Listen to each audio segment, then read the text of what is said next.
Nagsalpukan ng dalawang motorsiklo sa isang intersection sa Mangaldan, Pangasinan. Tumilapon ng parehong rider.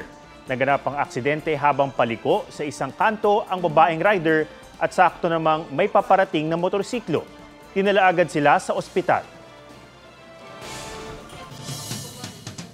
Mismong DILG na ang nagsabi na dapat kasuhan ng dating pulis na nag-viral dahil sa pananakit at pagkakasa ng baril sa nakaalitang siklista sa Quezon City. Yan ay kahit nagkaayos na umano ang dalawa at ayaw nang magsampa ng siklista ng kasong kriminal. May report si June Veneracion. Ayan o. Sa viral video na ito, makikita ang gitita ng pulang kotse at isang siklista. Ang driver ng kotse bumaba at binatukan ng siklista. Bumunot pa siya ng baril. August 8 pa ito nangyari, pero kahapon lang mabilis na kumalat sa social media. Kahapon din sumuko ang driver ng kotse na si Wilfredo Gonzales. Pumunta kami sa police station kung saan kami ay nagkausap, nagkapatawaran at nagkasundong kalimutan ang nangyari. Kami ay gumawa ng nakasulat na kasunduan at ang kopya ay hawak ko ngayon.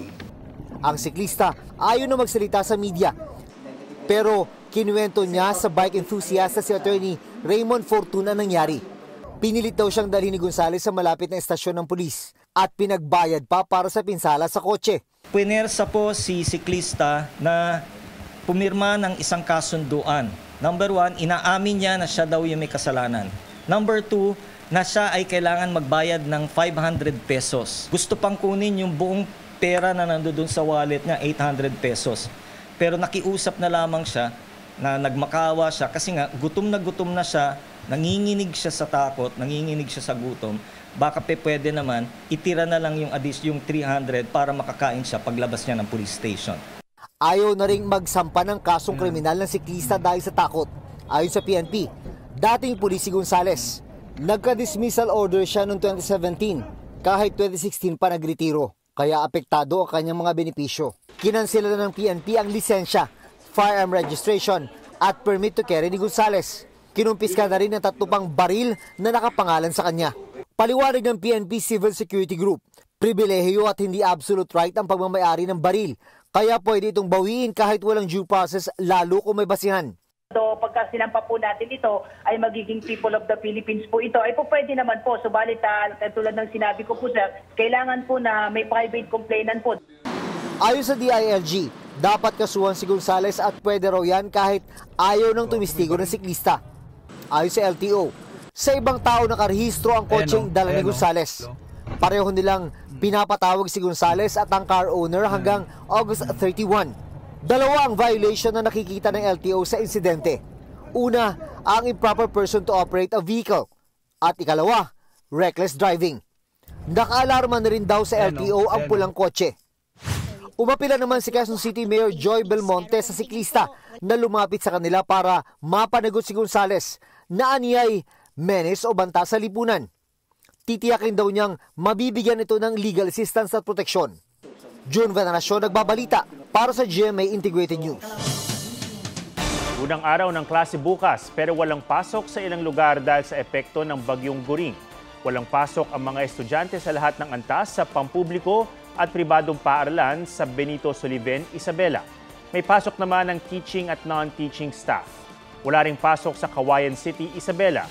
Suspendido rin ang klase sa lahat ng antas sa buong probinsya ng Cagayan at sa Abukot Integrated School sa Cabayan, Benguet.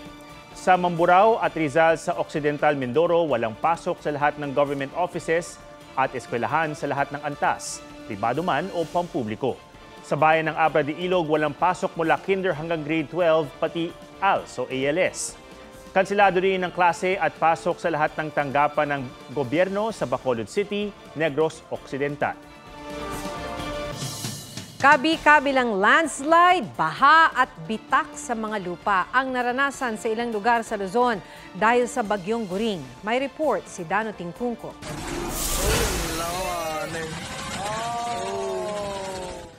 Nilaman ng ilog ang bahay na yan sa Barangay San Pedro sa Narbacan, Ilocos Sur sa gitna ng hagupit ng bagyong Goring. Anumang oras, 11 bahay pa maaari ring gumuho. Si Mang Rogelio napilitan ng iwan ng bahay na ilang taong pinundar. Sana raw mabigyan sila ng lupa kung saan sila pwedeng mag-umpisa ulit. ang ilog dating Batis na lumawak kasunod ng pagdaan ng malalakas na bagyo. Hiling ng mga residente malagyan sana ng slope protection o flood control ang ilog. Pinag-aaralan na ng LGU ang pagdedeklara ng state of calamity sa Narbacan dahil sa matinding baha at pinsala sa mga estruktura. Mahigit 1,700 na pamilya ang apektado. Sa Ilagan, Isabela, tila binura ng umapaw na ilog ang Bacolod Bridge. Isinara muna ang tulay sa mga motorista. Sa Alcala, Cagayan, puwersahan ng inilikas ang 56 na pamilya sa Barangay Kabuluan. Nadiskubre kasi ang malaking bitak at paglubog ng bahagi ng water impounding project. Halos mapuno na ito ng tubig dahil sa pag-uulan at pinangangambahan na magka-landslide doon. Dahil sa mabilis sa pagtaas ng Cagayan River, pinaghahanda na sa baha mga bayan ng Amulong, Alcala, Piat, Peña Blanca at Tuguegarao City. 10 bayan na ang lubog sa baha. Nagka-landslide din sa Tuaw, Cagayan at nasugbo Magallanes Road sa Batangas. Sa Lawag, Ilocos Norte, bumigay ang isang kalsada. Sa Ormoc City, halos mag-zero visibility sa lakas ng ulan kaya itinigil muna ang inspeksyon sa mga COMELEC checkpoint doon. Sa Negros Occidental, binaha ang Bago City Hospital kaya hindi mo na ito tumatanggap ng bagong pasyente kahit emergency cases. Ang mga naka-admit ng pasyente, inilipat muna sa second floor. Dano Tingkungko, nagbabalita para sa GMA Integrated News.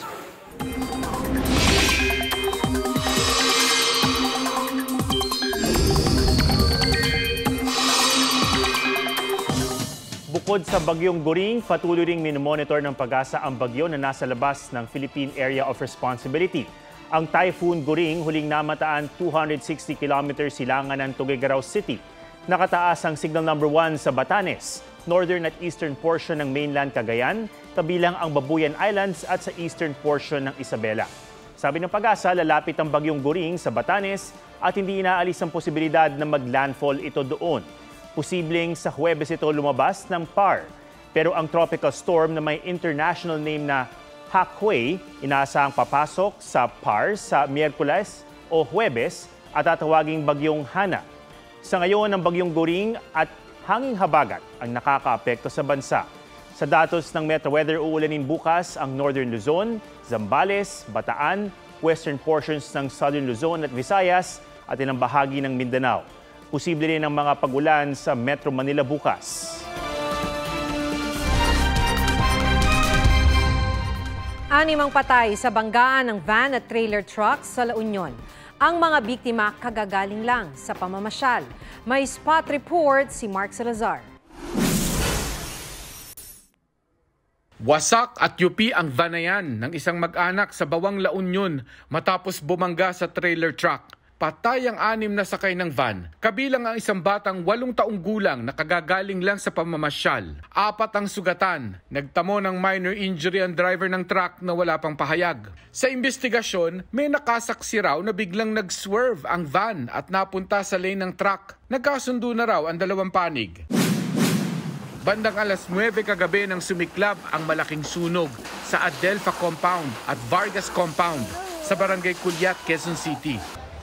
Umabot ito sa ika-5 alarma. Binutas na ang pader sa isang bakanteng lote para makalapit ang mga bombero. Tumulong na rin ang ilang residente sa pag-refill ng tubig sa ibang fire truck. Sa pagtaya ng mga taga-barangay, halos 200 pamilya ang naapektuhan. 7 ang sugatan kabilang ang 3 bombero. Inaalam pa ang mitya ng sunog. Sa Calacas City, Batangas, sugatan ng isang lalaki matapos umanong tumanggi sa tagay. Sa investigasyon, inaya ng suspect ang biktima na uminom. Pumayag raw siyang tumagay ng 1 beses pero nang tumanggi ng umulit, doon na raw nagalit ang suspect at sinaksak sa dibdib ang biktima. Nagpapagaling siya sa ospital. Tinutugis ang tumakas na suspect. Mark Salazar, nagbabalita para sa GMA Integrated News.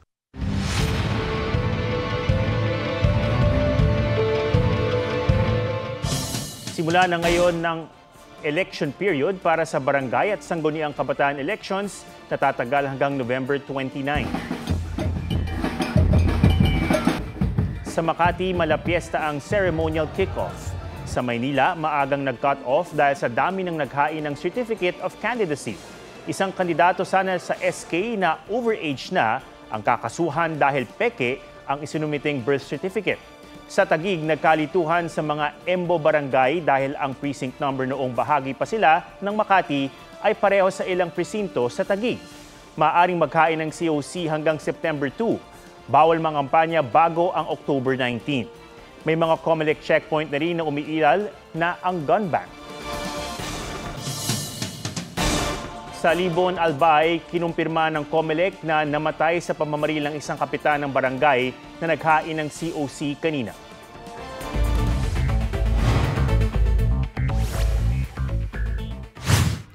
Resupply mission ng Pilipinas patungong Pag-asa Island binuntutan ng Navy ship ng China. Malapit na sa Pag-asa. Pero buntot pa rin ang buntot ng mga Ayon sa isang mapagkakatiwalaang source ng GMA Integrated News, ang Chinese Navy Warship 630 ang bumuntot sa BRP Laguna. Nauna nang kinumpirma ng AFP ang shadowing o pagbuntot ng China sa barko ng Pilipinas. Magbabalik eskwela simula bukas ang mahigit 22 milyong estudyante pero problema pa rin sa ilang eskwelahan ang kakulangan ng mga gamit at classroom. Solusyon ng DepEd ang pagpapatupad ng shifting o blended learning. Sa kabila nito, all systems go na raw ang first day of school. Joseph Morong nagbabalita para sa GMA Integrated News. Ang hit single ni Jungkook ng BTS may bagong remix version. Pakinggan yan sa report ni Nelson Canlas.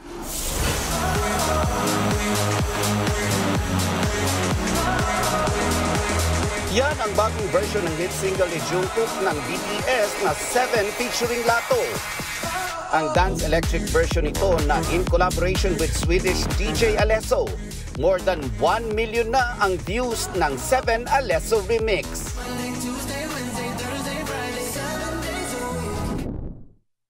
Get ready for jazz music sa upcoming debut album ni V ng BTS na Layover. Sa interview ng W Korea Magazine, sinabi ni V na biggest influence sa mga songs niya ang jazz music. Marami rin daw siyang inihandang content para sa ARMY na pwedeng panoorin anytime. Good news para sa EXO-L. Babalik ng Pilipinas si EXO member Chan Yul sa October para yan sa fan meet ng isang Filipino cosmetic brand kung saan siya ang bagong ambassador. Huling nagpunta sa bansa si Chan Yul noong Hunyo kasama si Sehun ng subunit na EXO-SC. Nelson Canlas nagbabalita para sa GMA Integrated News.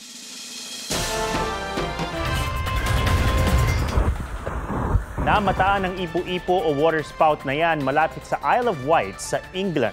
Ayon sa local media, nabuo yan sa gitna ng mga pag-uulan doon. Kaiba sa buhawi na tumatama sa lupa, ang ipo-ipo naman ay sirkulasyon ng hangin na namumuo sa ibabaw ng tubig at hindi nakakarating sa lupa. Hindi na nakaranas ng diskriminasyon ng isang babaeng person with disability dahil sa pagiging bipolar. Ang driver ng sinakyan niyang ride-hailing app, kinestyon kung totoong PWD siya. May report si Katrina Son.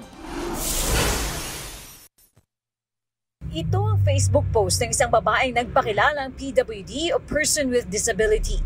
Ikwinento niya ang kanyang pinagdaanan matapos mag-book at sumakay sa isang ride-hailing app.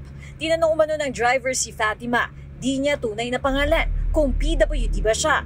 Sagot niya, maaari niyang ipakita ang kanyang PWD ID. Sabi ng driver, hindi na ito kailangan. Bipolar ako, so mentally ill ako. Diagnose ako ng doctor since 2019. Pasabi niyang ganun. Bipolar, yun yung ano, 'di ba, yung nagmo-mood swings. Kasi ang mga alam kong PWD, yung mga nasa wheelchair, yung bulag, dahil mainitin ang ulo mo, PWD ka. Dahil sa karanasang ito, di na niya muling ginamit ang kanyang PWD ID. Napag-alaman daw ito ng Grab Philippines at agad itong nag-imbestiga. Humingi rin na paumanhin ng driver. May kamag-anak din daw kasing PWD ang driver kaya raw ito nagtaka. Binigyan na raw ng warning ng Grab ang driver. Sa isang pahayag, sinabi ng Grab na committed sila sa pagbibigay ng ligtas na serbisyo sa lahat ng Pilipino kabilang na ang mga PWD. May mga education at training program din daw sila para masiguro na ang kanilang driver partners ay maalam sa mga serbisyong maaaring ialok sa mga PWD, pati na ang mga itinakda ng batas. Ayon sa isang eksperto, kailangang mas maipaliwanag sa publiko na ang pagiging PWD ay di lamang nakikita sa pisikal pisikal na anyo ng isang tao. May tinatawag din kasing non-apparent disabilities o yung mga di agad nakikita. Kailangan, again, no judgment. Number 2, avoid natin magsabi or come up with any form of comment na discriminatory na maaring mas maka-hurt dun sa individual. Katrina Son, nagbabalita para sa GMA Integrated News. Nagpasiklaban agad ang mga coach ng pinakabagong singing competition sa GMA na The Voice Generations.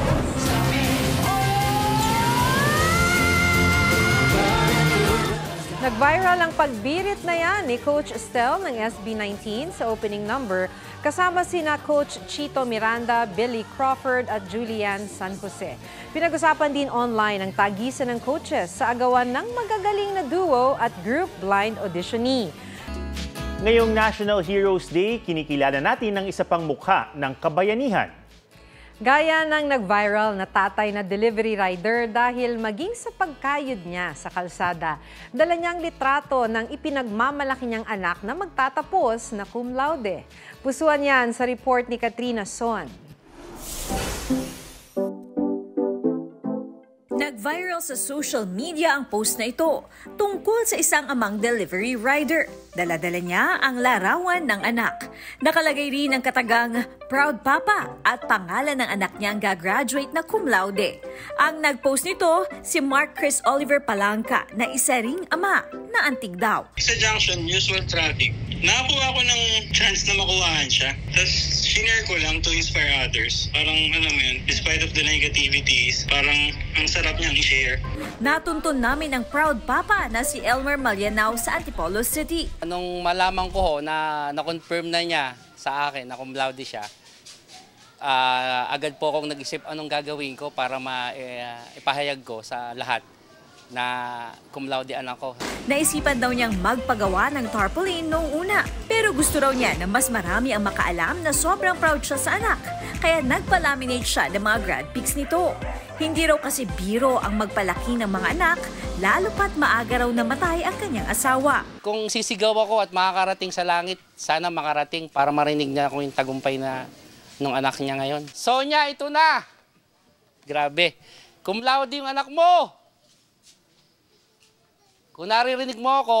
Ang anak ni Elmer na si Sofia, sobrang nagpapasalamat sa amang maituturing na bayani sa pagtataguyod sa anak. Papagpatuloy mo lang yung ginagawa mo at ako naman din yung babawi sa iyo kapag nakapagtrabaho na ako. Ako naman po yung bibili ng mga gusto mo po. Katrina Son, nagbabalita para sa GMA Integrated News. Yan ang State of the Nation. Ako si Ato Maraulio. Para sa mas malaking misyon. Para sa mas malawak na paglilingkod sa bayan, ako si Maki Pulido. Mula sa GMA Integrated News. Ang News Authority ng Pilipino.